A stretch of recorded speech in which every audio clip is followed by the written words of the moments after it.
Hey everybody, want to wish everybody a really happy new year. It's just minutes into being 2010, but it's me, the Unknown Critic.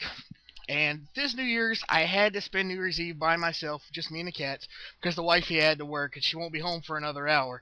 So I thought I'd spend the last 89 minutes of my 29th year on this world watching a bad movie.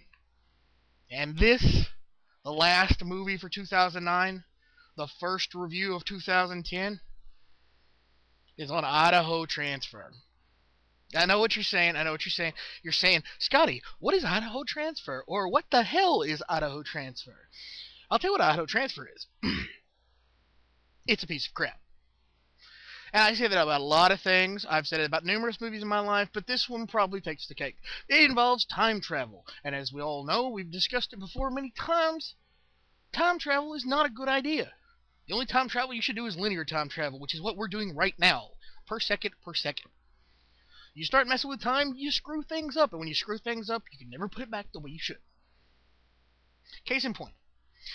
In this movie, a group of engineers in Idaho, thus the name, figure out that they can travel forward in time by staying in the same spot. But you have to be under 20. Because if you're over the age of 20, apparently your kidneys begin to hemorrhage or rupture or something. I'll bring that up to about halfway through the movie. Anyway, so they send these young teens into the future to find out why it looks so bleak and why it looks like there's a great apocalyptic. See, this movie's so bad, I've lost the ability to speak straight. But I digress. There's been an apocalyptic future, and these kids are having to find out why. Now, this is not a recipe for success. Anyway, in steps the government. Bad idea. They shut the power down just after all the kids go forward into the 50-something years in the future to get away from them. They shut the power down, so now you can't go back because the machine's turned off. Oh, bad. Then they strike out in different directions to try to find civilization or what's left of it. And apparently also, when you go through time, you become sterile, so you can't restart the population on your own. And the people they do find are completely retarded. They have no motor skills, and they're mostly deaf. Anyway, one girl actually tries to go back to fix it all. She wants to go back to the present, restart it so that she can get back to these people before they ever start out and tell them that it's hopeless.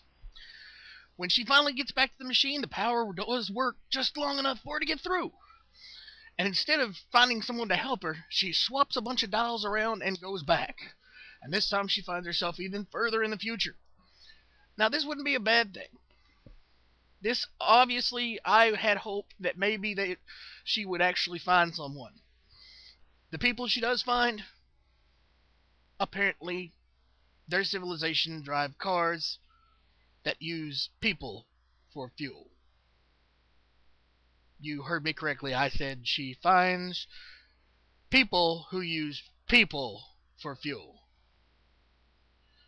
I know, it's Soylent Green all over again. I didn't have any hope for this movie from the very beginning, to tell you the truth. I didn't think it was going to make it. And to tell you the truth, it didn't. The amazing thing about it is, you can get on Wikipedia and look this movie up. Apparently, there were critics actually talking about this movie in 1973 from like Time magazine and People, which makes me think that back in 1973 somebody considered this a good movie. And I understand it's eco-friendly type thing, you know, we'll use each other up in the end. But for 89 minutes, it's basically a rundown, just piece of dog crap, man. I can't take. Oh, it's horrible. If you want to waste 89 minutes, go ahead and watch it. I got it on a group of 100 movies for like $30. That's what I've been going through for the last, I don't know, 2 or 3 months that I've been on here. This one had to take the cake. This one is one that I wouldn't even make the wifey watch because I wouldn't want to have to press it upon her. So, if you're into time travel, and you think that you can handle it, I mean, it's not Back to the Future, folks. But at the same time, what is?